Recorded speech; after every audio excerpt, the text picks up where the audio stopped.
What auction would be complete without Amazing Fantasy 15? In this case, we got 2 copies. We have a restored 9.6 and an unrestored 5.0. Now, without looking at the prices, let me ask you off the top of your head, which one do you think is going to sell for more?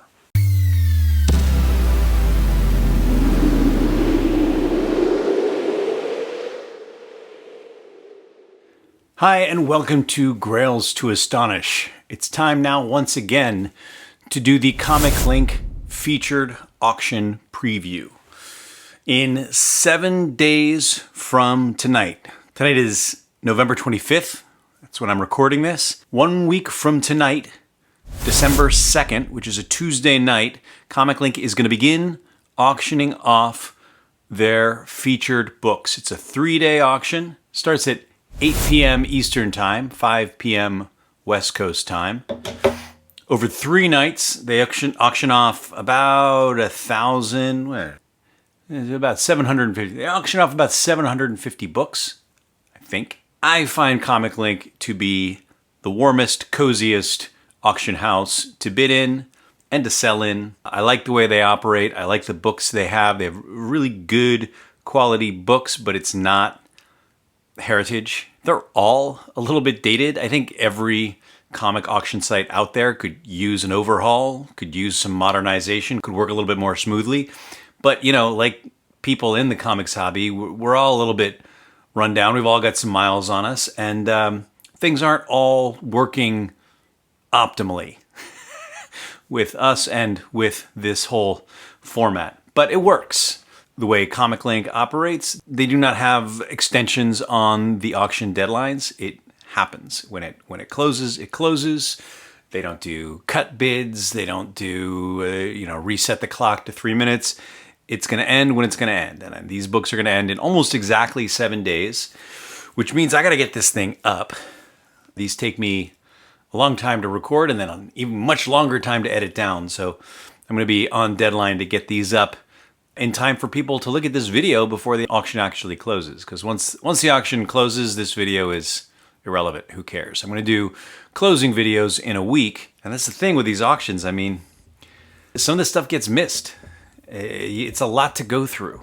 So I'm going to go through these books, and I'm going to take extra special care not to make any sounds. This is a really noisy desk, I've realized. And then it screws up my sound. All right, here we go. So, fall featured auction starts, as always, with Action Comics. What comic auction doesn't start with Action Comics? But in this case, we're starting with Action Comics number 13, the 4th Superman cover. Action 1, as we know, had Superman on the cover. Then I think they skipped a few, had a few other sort of adventure serial covers, pulp covers. This here, 13, is his 4th appearance. He's stopping a train. There's just one pre-World War II action cover. And then we've got what looks like a very early Silver Age Action Comics, 197. And then here we got 252, which is the first Supergirl. That's a key. Now we've got a Supergirl movie on its way. So if you want to speculate on that, be my guest. But then the first really interesting book that I flagged is Adventure Comics number 40, the first Sandman. I'm going to look this up. Ross at the auction house pointed out to me this book is rarer than Action Comics number 1, and it's dated July 39. So this is the month after Superman 1 came out. Very, very early days of superheroes. As you can tell by looking at the Sandman, he's sort of a blend between the early pulp characters like the Shadow and then the caped, masked superhero characters. This particular copy is unrestored, 6.5. Let's look at the population for a second. We've got 46 copies. This is an ultra rare book. Any book with fewer than 100, people have different tolerance levels for what they would call rare or scarce, and I think there is some strict terminology there among the old school collectors. But I'm going to say if there's fewer than 100 books, this is very rare. In this case, there's 46, and of those 46, almost half are restored. I do believe the copies I've seen of this book have, for the most part, been restored. So this is one of only 26 unrestored copies, the highest of which is 8.0. This one is 6.5, so there are only 5 copies in higher grades. It is going right now for $15,501. It's got a week to go. I always enjoy looking at the prices of these books a week before the auction because you can dream. When this sells, it's more likely to be at $68,000. That's the fair market value. We've got 3 sales on record. Last one, though, was 7 years ago for $25,650. So they've scaled the fair market value based on other sales at nearby grades, higher and lower. They put it at $68,000. That seems a lot more likely than this. But right now it's only $15,000. So you can get in there, put in your $16,000 bid, and enjoy being the high bidder for the next few days. But you're not getting it for $16,000. This copy looks very good regardless of grade. The colors are good. It's got that red. The reds are not faded. What are the pages? This is white pages. This is a 6.5 white pages. A little word on pages before I go too far into this video. I really don't care about pages. For the first 10 or 12 years that I was collecting comics, getting graded books, I was aware of page quality, didn't care, didn't pay attention to it at all. It's inside the case, you can't see it. Most collectors seem to care a great deal about page quality, and white pages, of course, as good as it gets. I just know that when you see white pages, it's probably going to go for a little bit higher than book. For a comic like this, very, very rare, top shelf key, they're usually going to go for grade. And if they're white pages, they're going to go a little bit higher. Off-white is about what you should consider the fair market grade at. And then if it's cream or off-white to cream or anything like that, you go down from grade a little bit. But white pages means it's probably going to go above fair market. Fair market in this case, $68,000. So I'm going to go on record, and I may bring this up when I do the closing video in a week. I'm going to say this book's going to sell for $70,000. I always got to stop at this Aliens at 9.8. This is from my era. I remember buying this off the shelf. I think when this came out, I had not yet seen Alien or Aliens, but I'd heard about it. I'd heard tales about how amazing this movie was. And this comic was pretty creepy. It's Dark Horse, quite a bit more graphic than anything Marvel or DC was putting out at the time. This is going for $16.50. I think an hour ago when I looked at this was $15.50. They've got another 9.8 white page copy of this book in the non-featured auction. It's exactly the same book, but it's going right now for $100. And I'm always curious, when you have the same book in the same grade, one in the featured auction, one in the auction that comes after that fewer people look at, does it really go for a different price? I'll bet you in this case it does. It looks like it's going to. 2,450. There's 117 copies in the census. Then we got some All-Stars. This is kind of interesting. I noticed this as I was going through this book, All-Star number 7. I've never really looked at it before. I'm aware of, I think, All-Star 3 is the first Justice Society. But All-Star 7 says right here in the notes, first time Superman and Batman appear in the same story. Their first cover appearance in All-Star Comics. I think the thing with the Justice Society, because it was the Justice Society before it was the Justice League, in the early 40s was they wanted to get all their heroes together and form a team. They got, let's see, Spectre, Sandman, Hawkman, Dr. Fate, Green Lantern, and a couple I can't name off the top of my head. They had Batman and Superman. They didn't want to put them in All-Star, at least on the cover, because they thought that's going to overshadow all the other characters. We want to feature these other characters. We don't want Superman and Batman to draw all the attention. So it wasn't until All-Star 7 that they put Superman, Batman, and the Flash on the cover. But I'm looking at this as I was going through, and I'm thinking, where are they on the cover? I don't see them. Oh, there they are, right down here in the bottom right corner. Got little tiny thumbnails. Superman, Batman, and the Flash. That's the first time they showed up on an All-Star cover. Next up, we got All Winners, number 5. I always mean to do this when I make these preview videos, but I forget, and I actually remembered this time. I grabbed my copy of all the books that I see in this auction. This is All Winners number 5. I've got a copy at 6.0 that I bought 15 years ago. This one's an 8.0. 8.0 creamed off-white, and I've got a 6.0 off-white. Ooh, I forgot about this. Centerfold detached on this one. Wonder if anything can be done about that. It's a question for another day. Timely wasn't making superhero teams in the 40s, but they were putting all the characters together on the cover. So these All Winners would just have short stories for each of these characters. They weren't teaming up. But in this picture they are. In this picture we've got the original Human Torch, Namor, Captain America, all teaming up to fight a Japanese sabotage submarine. Looks like it's in the Hudson River or something. Strangely enough, the Japanese are in a yellow submarine with a drill on the front tip for some reason. And then poor Bucky and Toro are strapped to a floating time bomb that at least they were nice enough to put a sign on it with a flag saying, "Warning, floating time bomb," to make sure nobody goes near it. And then we got a bunch more all winners, and then we hit, of course, what auction would be complete without Amazing Fantasy 15. In this case, we got 2 copies. We have a restored 9.6 and an unrestored 5.0. Now, without looking at the prices, let me ask you off the top of your head, which one do you think is going to sell for more? Well, first let me ask you, which one do you think is valued higher? Restored 9.6, unrestored 5.0. I will now show you. We have the restored 9.6 bidding at $22,000 and the unrestored 5.0 bidding at $40,000, twice as high. Now, what do the fair markets say? At 5.0, fair market is $42,000. So a week out, it's already at fair market. Because this is a very nice looking 5.0. It is off-white and it has significant Marvel chipping down at the bottom and a little bit of damage on the spine, but the reds are so very red. And on a lot of these, that's not the case.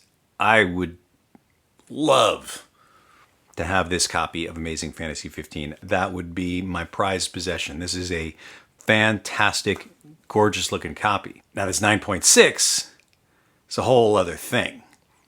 The restoration is A3. The restoration you want to have, if there's going to be restoration, is A1. That means A is professional, the highest quality restoration work. 1, the smallest amount. Goes from A to C on the quality of restoration and 1 to 5 on the amount of restoration. So A3 means a moderate amount of professional restoration. That restoration included color touch, pieces added, tear seals, cleaned, reinforced. Pretty standard restoration work. That's what you do. But that begs the question, and I'm not an expert on restoration, so I have no idea, but what would this book have graded at before the restoration work was done? With the restoration, it's a 9.6, and it's A3. It's not A5. So how much did they really do? Was this a 7.0 book before it was restored? If it was, it would go for a lot more today in unrestored 7.0 than restored 9.6. Was it a 2.0? I don't really know. I don't know how much a moderate amount of restoration can do, but they got it up to 9.6. So I would think it would have to have been in a pretty good state before they did it. Let's look at the value, what other restored 9.6s have sold for. I doubt there are very, very many. There are 871 restored copies of this book, only 2 at 9.6. So we're not going to get a very good gauge, although it did sell not too long ago. There are 2 copies, but 4 sales. The last one was in 2022, high in the market for $52,800. And so they're putting the fair market on this at $52,800. I think anything that sold in 2022 is going to sell for less in 2025. And what did we say the fair market on the 5.0 was? It was $42,000. It's going to be really interesting to see which of these books sells for more. Which one would I like to own?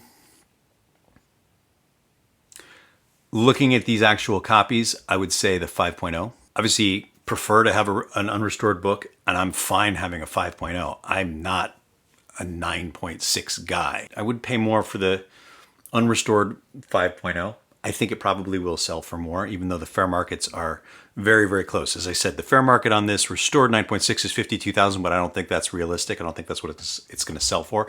Let's see if any of these past sales are this copy. The serial number here is 20186, and here we've got, this is it.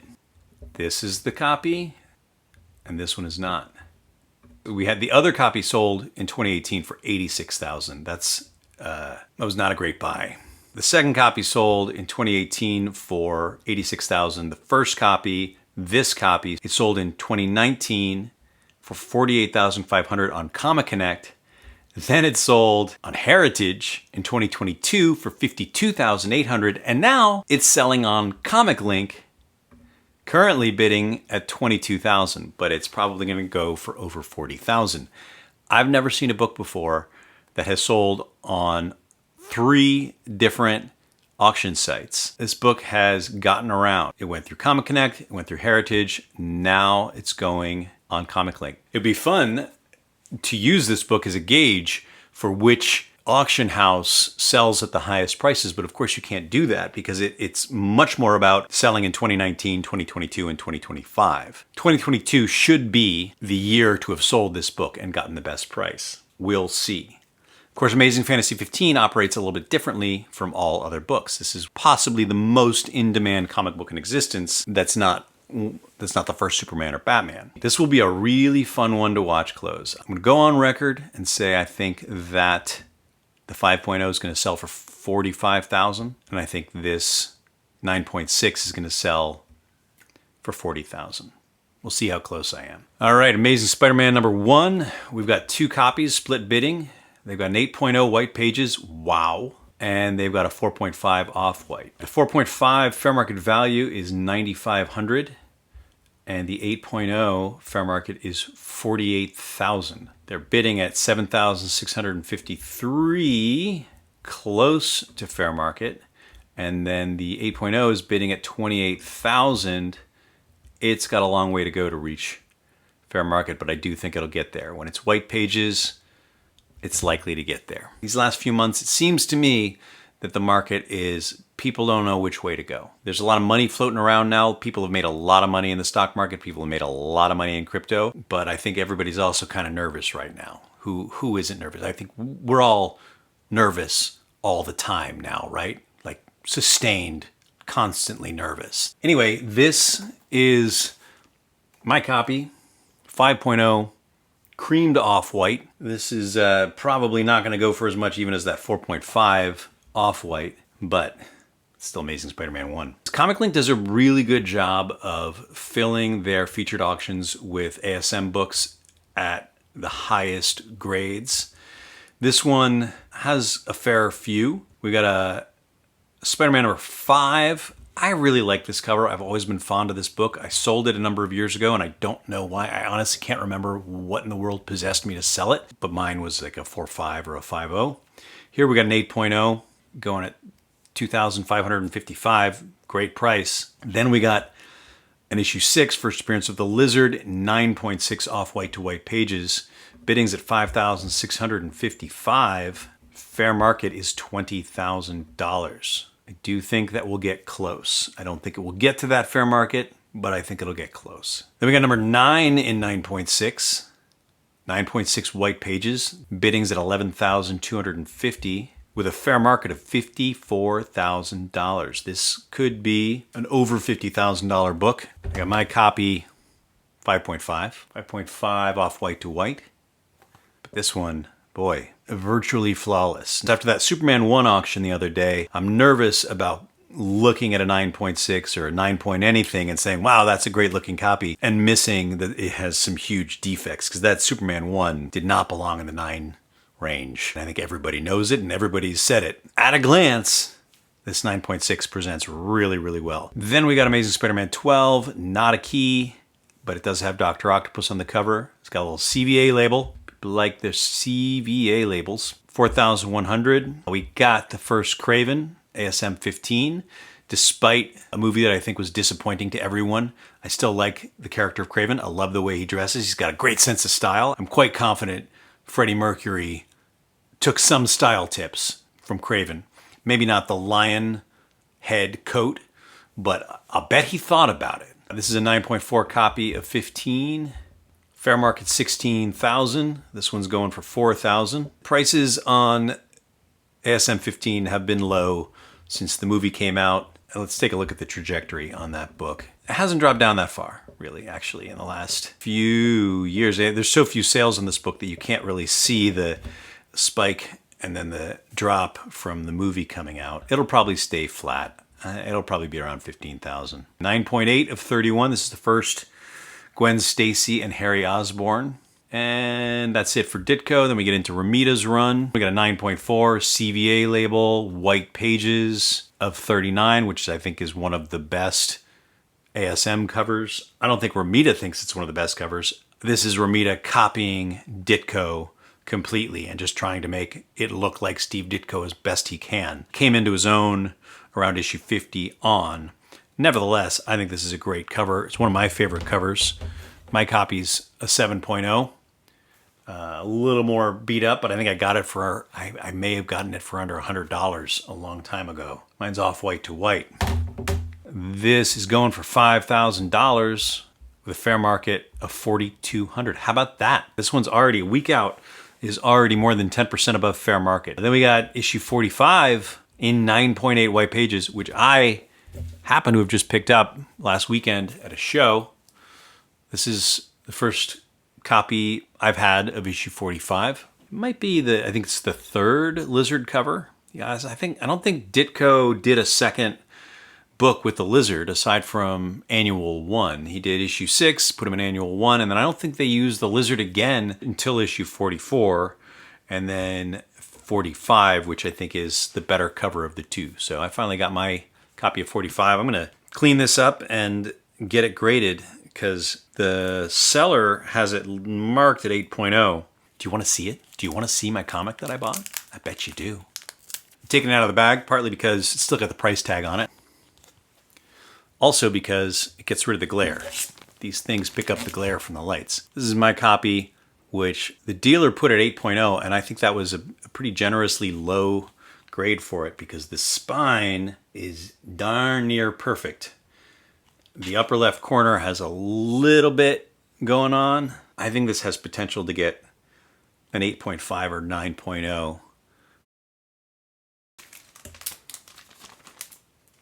I gotta focus. Don't distract me. We got a 9.8 of 47 white pages. Pretty faded though. Then we got 9.8 off-white to white of 48. This is another, not a particularly valuable issue, but such an awesome use of perspective in this cover. Great Romita cover. I got my copy at 5.5. I actually had a 9.6, which again, I didn't know what I had. This was early days. I didn't realize how big of a deal a 9.6 was, and I sold it off. I can't remember why. I sold some books off early. I needed the money. I don't know why I sold them. I wish I hadn't. Surprisingly, only one copy of issue 50. I'm used to seeing at least 4 in every auction. This one, fair market at 8.0. Again, I'm used to seeing them in higher grades.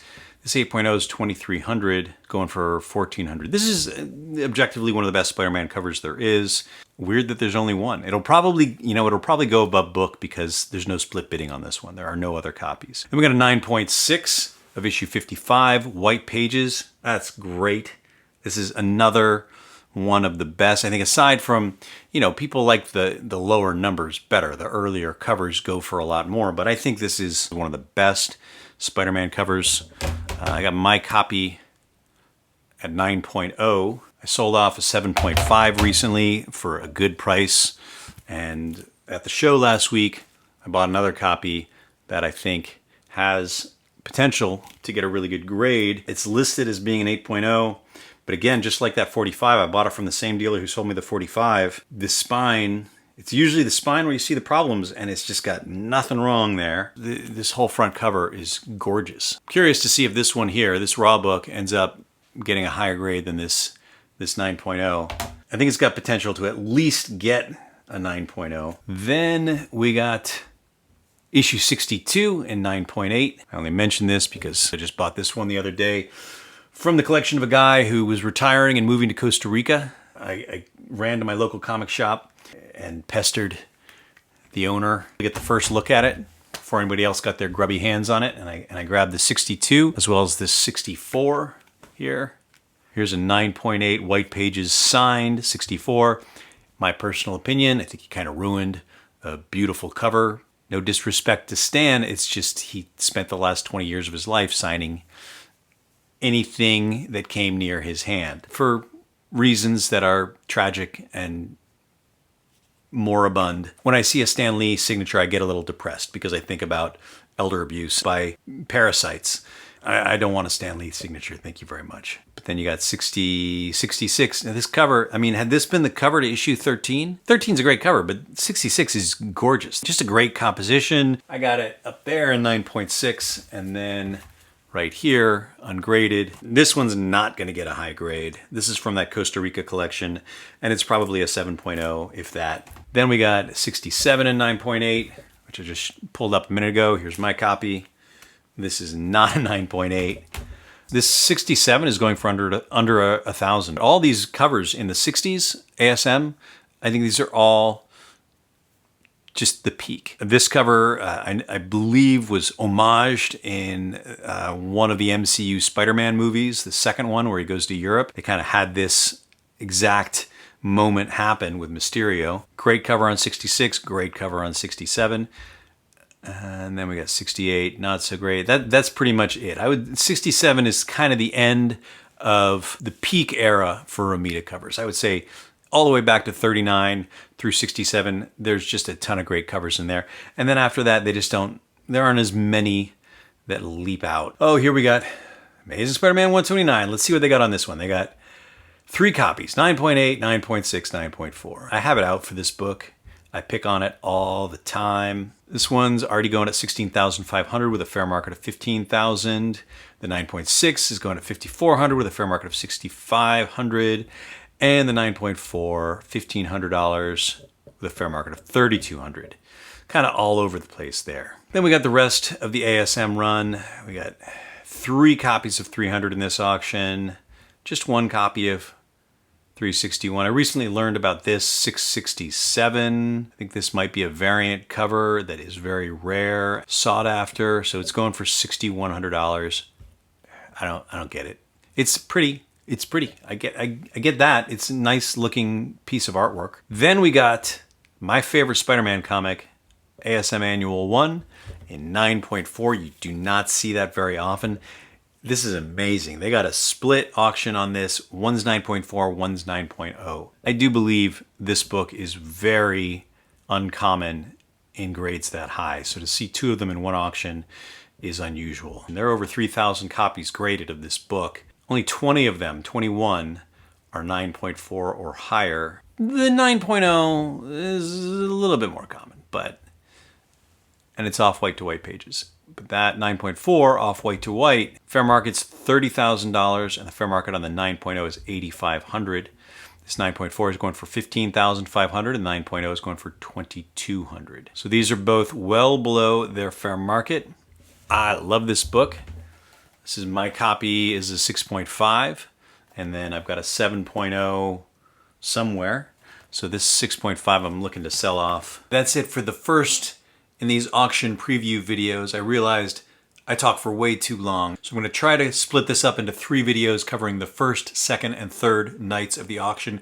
You should have just seen me get through Daredevil and about to start Detective. That's the end of the first night. But we'll see how it goes, so I might end up chopping it somewhere different. In any case, I'm gonna make this a series of videos, and I gotta figure out how long to make each one. I mean, you tell me, how long do you want these videos to be? I kind of feel like 20 minutes is about the limit for how long anybody would want to sit and listen to me talk about this at a time. So I'm hoping for maybe 3 20-minute videos, but it's probably going to go longer than that. Getting into like 5, 6 videos in the series, that gets a bit much, but at the same time, having 45-minute long videos is a little too much, so I gotta figure out how to size these, but that's my problem. Any case, that's all for now. See you soon. Thanks for watching.